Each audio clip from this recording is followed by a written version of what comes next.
I'm Judy Zelina. This is the Millcreek Government Channel. The Better Business Bureau is a nonprofit business organization that strives to help consumers make wise buying decisions. They provide proactive education, tips, and information about various industries and local and national businesses. For over 100 years, they've helped people make smarter decisions and are evolving to meet the fast-changing marketplace needs. Joining us today to discuss some of the Better Business Bureau's most popular smart shopping tips is Pamela Marlowe, and Pamela is the Public Relations Coordinator for the Better Business Bureau of Western Pennsylvania. Yes. Welcome to the program again. Thank you. Thanks for having me back. I guess we provided some useful tips the first time we were here, so I'm glad to be sharing some more. Well, you always have something new, and we'll face it, there's always a new scheme going or new ways of scheming people, and that's why we are so thankful that you're joining us today. Oh, well, thank you for having me. Glad to be here. Today it's going to be different purchasing and shopping tips kind of things we're going to kind of focus on. So first off, Pamela, how long have you been here in the Erie, Pennsylvania office? Sure. Well, the Better Business Bureau Western Pennsylvania has been around for about 100 years, more than 100 years. Mm-hmm. And we've always covered Western Pennsylvania, but we saw a need to come to specifically the Erie area because of the helpful information and the some of the marketplace trends we were seeing here. So we wanted to be a little bit more connected to the Erie community and Northwestern PA community, and provide that information that we see is necessary. So, for instance, we've got a lot of scams happening and a lot of choices to make when we're spending money in the marketplace. So we wanted to be there a little bit more for consumers to help them know how to identify trustworthy businesses and trustworthy deals. So we want more people to keep more of their money in their pocket and not be spending it on, for instance, fake websites and scams and stuff. Doing bad business deals. So, well, we are glad you're here. Thank you. And she's going to give us all these tips on how to keep that money in your pocket and make sure a scammer doesn't take off with it. Pam, right now, what services are you finding that are so popular that people are calling you about right now at this time in the springtime? Sure, yeah. Spring and summer is a big time for providing tips on a number of different industries, such as general contractors, remodeling services, landscaping needs. We also have a lot of inquiries around this time for moving companies. Tends to be, moving companies are pretty busy in the spring, so we get a lot of interest from consumers wanting to research businesses and find out more about moving companies and contractors and roofers and that kind of thing this time of year. And so we're providing information about businesses to the local community, and also we're providing industry tips. So we also give them information about what to look for when hiring a moving company, what to look for when hiring general contractors or remodeling services or handymen. Because there's a lot that consumers should know before making a big purchase, such as hiring those companies. And so we provide free information, free objective information about what consumers should know. Unfortunately, because we have a lot of consumers come to us after they've already signed a contract or made a deal, and they want help from us to see if we can help with the problem that they've encountered when making these purchases. Well, Pam, what could go wrong? Tell me, just give me an example. What could go wrong with a moving company? Well, because moving companies are a high demand, we see these rogue moving companies pop up. And so there might just be an advertisement locally that's, can offer moving truck for cheap or help moving something on the cheap. Because moving companies are rather pricey to move all your belongings, you have to trust a company with most of your belongings in order to move from point A to point B. And so we might see some rogue moving companies pop up.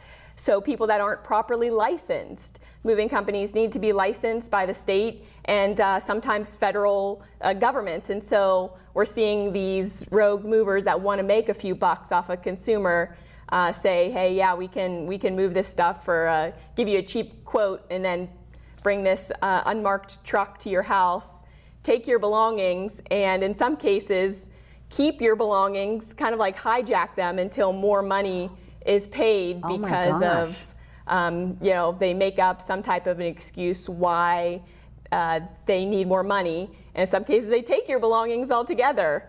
And so there's a lot that can go wrong, a lot more than you think that can go wrong. And so it's important to check that kind of thing out. Right now you're seeing a lot of door-to-door. People are going to start seeing door-to-door sales. Sure, yeah. Now, how does this happen?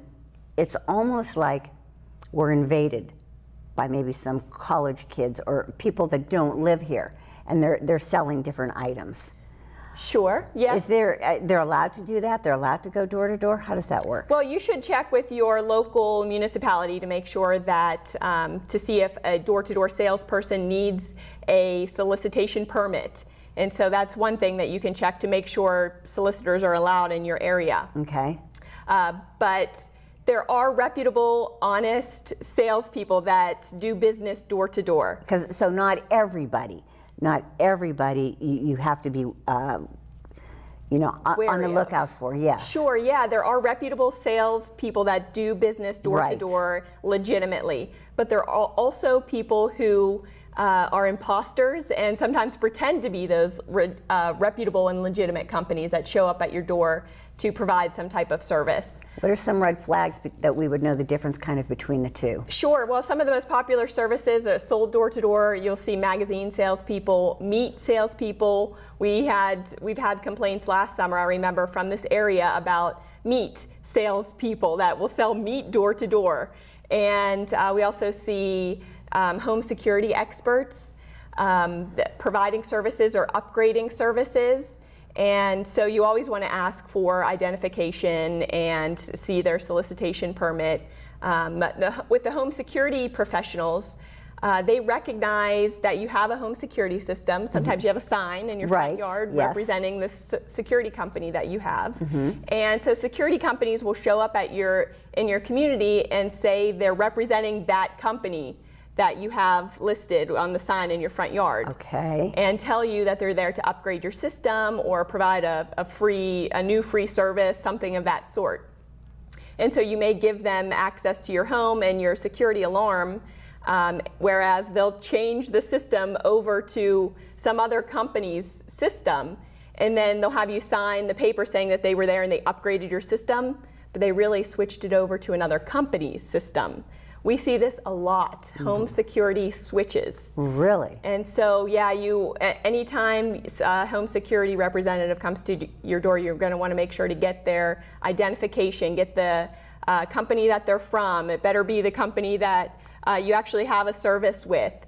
And then you do a little research and contact that company to see if they're doing any type of scheduled upgrade or system repair, just to verify that they are who they say they are, because people do pretend to be another company in order to switch over your service, and when you sign the paper saying that they were there, you're actually entering into another contract with another company. And so then it's a big mess. This is a little confusing, but it does happen. We've had it in this area, several reports of it last year, and so that's one of the red flags, is the home security representatives come to your door. Make sure you get any type of information up front. Don't allow them into your house until you can verify that they're truly from the company that you have the security system with. Yes. Now, doesn't this happen? This can happen to people that are going around talking about utilities, like the electric. I've heard a lot of people saying somehow or other they ended up getting switched without even realizing that they had agreed to it. Sure, yeah, and because of all of the Pennsylvania residents are allowed to choose their energy supplier, especially the electric utility we're specifically speaking of. And so you're allowed to switch suppliers, and there's a lot of competition there. There are some good tips for people looking to switch providers, but there are legitimate companies that come to your door and offer you information about their company. Right. Sometimes, though, there are those imposters, and they'll ask to see your electric bill or your energy bill. And they may take some of the information from that energy bill, like your account number, name, address, contact information that's on there. And it's possible, in some cases, if they have enough information, to switch your supplier without knowledge. And so don't provide any of that sensitive information to someone who just shows up on your doorstep. Okay. And always get the name, contact information, address, business phone number. and verify people who are who they say they are before providing any sort of personal information in that sense. Okay, that's those are some great tips. Great Sure. tips when people are coming to your door selling stuff. I want to talk about contractors. Right now, we're all thinking home improvement. Now, I need a new roof, or I want to put in a patio in the back. So there's a pretty extensive home improvement contractor law in Pennsylvania. Do you want to tell our viewers a little bit about that? And again, Pam, what are some of the smart ways for us to hire a contractor? Sure, yeah. Home improvement contractors are one of the most prevalent door-to-door sales people that we see in this area and in Western Pennsylvania. And so there are a lot of checks that you should do before you hand over information or money to someone who shows up on your door offering to do home improvement work on the cheap. There is the Home Improvement Consumer Protection Act, which was put into law several years ago to help protect the consumer. There are very tedious steps to take in order to verify that a contractor is legitimate, reputable, and is going to do a good job or a decent job on your property. But some of the red flags to look for, especially for door-to-door contractors, sometimes they're called storm chasers. Some people refer to them as gypsies. Some are just the door-to-door contractor scams, the door-to-door scammers that we see. So they'll show up on your doorstep. Sometimes after a storm, they come through. That's why they're called storm chasers. There may have been some damage done in the neighborhood because of high winds or storms, and they'll offer to do quick home improvement repairs, and they'll do it for a great price too. They'll offer you a great price. Well, these people may be from out of state. They may be from across the country, and they are likely not registered to do work in the state of Pennsylvania. So that's the first thing that someone should check when someone approaches them to do home improvement work. Make sure they're registered in the state of Pennsylvania. If a contractor does more than $5,000 of work per year, they have to be registered with the state and properly registered in order to do any type of work. How do I find out if they're registered? So you can contact the state. The Attorney General's Office, Bureau of Consumer Protection, will provide that information for you. There is a website, hicsearch.attorneygeneral.gov, which you can search contractors to make sure they're properly registered too. So that just means they're properly registered in the state, but there are a lot of other steps too to take in the Home Improvement Consumer Protection Act to make sure a contractor is reputable. And it is really for the consumers to protect them, but sometimes the steps, it does take a lot of time and energy, and sometimes you need repairs quickly, and you don't want to, solicit 2 to 3 bids from other contractors to see if other companies are going to offer better deals. You also should check a contractor's license, insurance information. So make sure they're properly insured to do work on your property. You can actually check with their insurance company and receive their insurance certificates from the insurance company that they have that personal liability and other types of insurance needed to do work on someone's personal property. So there are a lot of steps to take here. Contractors may just come to your house though and say, hey, we're in the neighborhood, we were at your neighbor's house, I got some extra materials to tar and chip your driveway or to seal your driveway. All right. And so that is a big red flag there. When they say they had extra materials, they'll offer you a great deal and they'll do the work right now. And so then they'll usually ask for cash up front or a check made out to someone's name who's going to do the work. And they'll either take the money and not do any of the work or take the money and probably do a poor job. We had one really good example of this. One neighborhood community, there were 3 or 4 people who fell victim to this scam, to the seal your driveway scam in one community. And it is the same thing. We were at your neighbor's house, we have extra materials, we'll seal your driveway right now on the cheap. And so a couple $100, the neighbor or the community members, homeowners gave to these guys.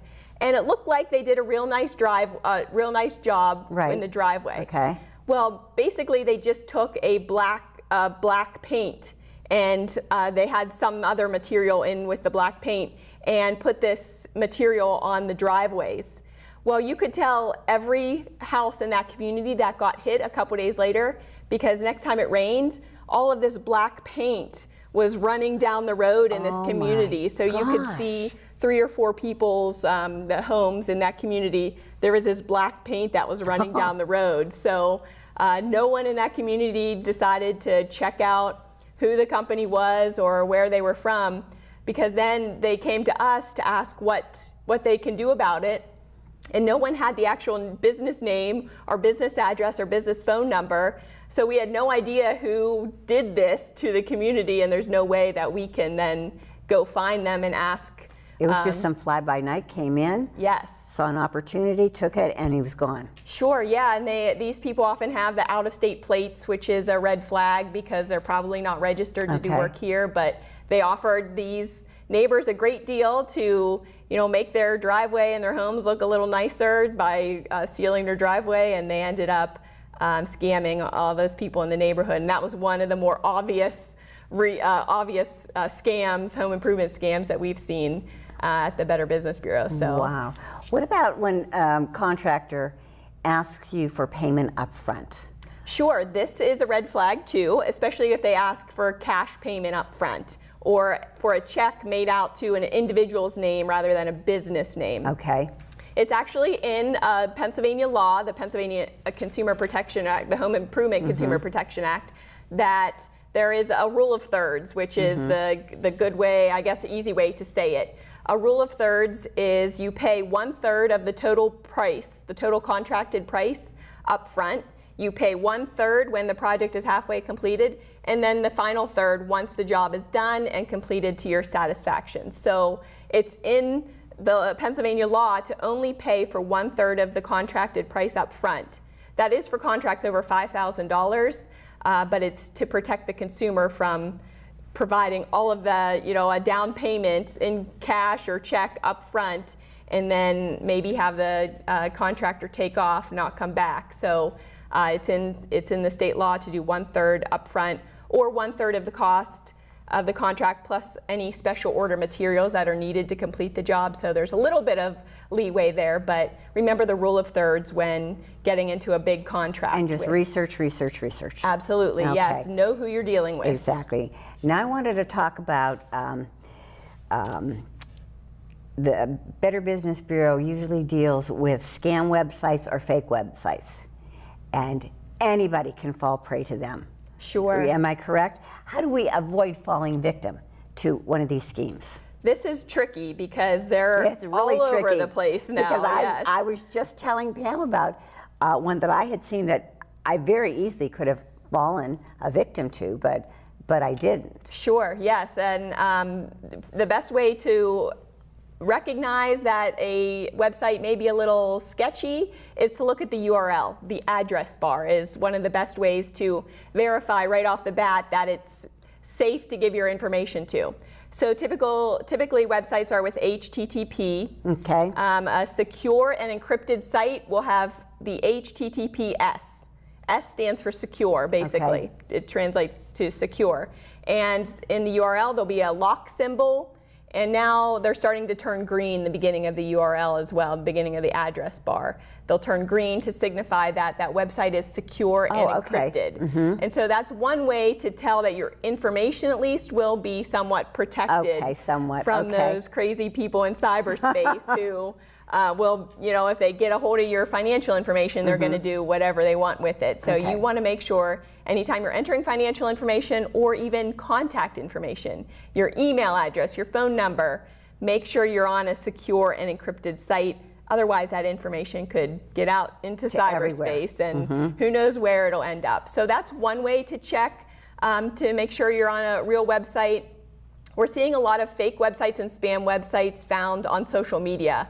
So maybe you're scrolling through on Facebook or Instagram, something like that, and you see this outfit that's really cute or these accessories that are really great, and they're offering a really great deal on it. So it piques your interest to go to the website and shop around a little bit. And so we're seeing a lot of fake websites advertising on social sites. Oh, geez. And so that gets your attention.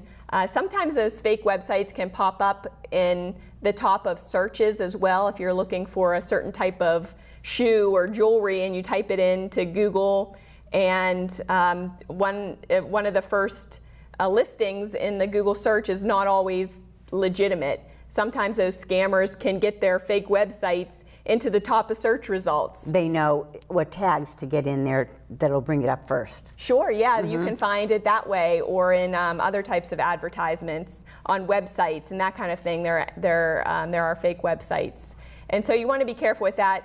After checking the security, though, the security of the address bar, you'll want to know exactly who you're working with. All right. So what's the name of the business of the website, or what's the organization? And Better Business Bureau has business profiles on websites. And so if you are on a website you are unfamiliar with, haven't shopped from them before, look it up first. A few seconds of research can prevent a lot of trouble in the future. And so even if a website is really popular and has a lot of likes and shares on Facebook, when you see an advertisement for it, look it up, research it. Just search the name.com and bbb.org, and you can see a business profile on that company. A business profile will have a BBB rating ranging from A+ to F. It'll have basic contact information, and one of the best things about it is it has complaint history. You can read any complaints that have been filed against that website or that business. They're all listed for free on that profile, and you can see exactly what kind of problems people had, and if the company responded to the problems, you can see how they responded in the interaction between the business and the consumer. And so it's really helpful information to know kind of what you're getting into when shopping on a website that's anonymous or doing business with a company you haven't worked with before. Just get a better sense of who you're working with, and maybe touch on, see how reliable they're going to be, and how reputable that they are from that information. Okay, Pam, doing shopping online, tell me the difference of using a credit or a debit card. Sure, yeah, when shopping online, it's a little more risky to use your debit card when shopping online versus a credit card. So a credit card has a little bit more consumer protections for our everyday shoppers. For instance, with a debit card, you enter a debit card on an unsecured website, that information could be out into cyber criminals' pockets, and they may be able to drain your bank account just from having that information. Okay. And with most banks, it depends on the bank too, but you have 2 to 3 days to identify that your card has been used without your knowledge or without your permission in order to get your money back or have zero liability for those purchases. With credit cards, you have 30 to 60 days, or sometimes even a couple more days, to recognize that your card has been stolen or used without your authorization, and you'll still have that zero liability. But in some cases, we're seeing now that when you're shopping on one of those spam websites, and you enter your credit card information, and then that company ends up charging you for like membership fees or extra fees you had no idea were included in specifically a free trial of skin cream or something like that. Those companies now are going, once the consumer challenges the charges on their credit card, that spam company or that fake company will propose documentation to the credit card company that says this consumer knew exactly what they were getting into when signing up for this free cream. Because you've given them that information and fine print or whatever it might be. Yeah, it might be somewhere on somewhere in there that you may not have even seen it. Yeah, maybe in the privacy policy of the website or other contact information on the website. But now companies are challenging consumers who are challenging charges on their card, and these companies are saying this consumer knew exactly what they were getting into for these extra fees and hidden shipping and handling charges. And so it still is a little bit more, you're a little bit more protected when you use your credit card online versus the debit card. But you still have to research and be careful, don't you, Pam? Sure. Yeah, always look to see exactly who you're dealing with. Make sure that it is a reputable, legitimate company. Anybody can just have contact information on there, so you want to look it up, and Better Business Bureau would be glad to check out a website or a business for you before you hand over any money or sign any contracts or anything like that. Another place I wanted to mention, it's a little bit more risky to use your debit card, is when you're shopping, when you're getting gas, the gas station. There are sometimes what's called skimmers on gas station card readers. We're seeing these pop up a little bit more in the area. When you swipe your card at the gas station, sometimes con artists can put a fake card reader over the actual the card reader where you slide your card, and that is either connected via Bluetooth or connected to the internet somehow, and that con artist can be receiving your information as soon as you slide it in at the gas pump. Really? Sometimes the card readers just keep the information as well. It's stored on that card reader, and so the con artist has to come back and take the card reader off, and it has a bunch of card numbers stored on that. That they can just go right into the bank account and drain it. That's right. Yeah. Oh my gosh. So it's a little bit less risky to use a credit card at a gas station. Sometimes we see card readers pop up or skimmers pop up at standalone ATMs as well. So you have to be careful there too. Yeah, well, those ATMs that aren't in well lit, or the ones that are in really public spots that aren't associated directly with the bank. So a lot of information. Pam, we have covered a lot of information, and our time is up. And you and I could sit here and talk for another 2 hours on everything. I've got time. I'll have to bring you back on the show again. These are some great tips. Now, people can find information on your website, and that is... Sure, you can, if you're looking for local businesses, go to bbb.org/Erie, and it'll take you right to our Western Pennsylvania site where they can search local businesses, but they could search national businesses as well, and get some consumer tips about what's hot this summer, what's hot this spring, and hopefully be better prepared to make smart buying and hiring decisions. And it is a great website. Thank you so much for coming on the show. You will be back because we have so much more to talk about. Viewers, again, if you have want a little bit more information, check out their website. They also have a Facebook page, and that also has some current scams or things that are going on right now in our area here. So check that out too. Pam, again, thank you. It's always a pleasure. Thanks Viewers, for having me. Thank you for tuning into the Millcreek Government Channel. Until next time, have a wonderful day.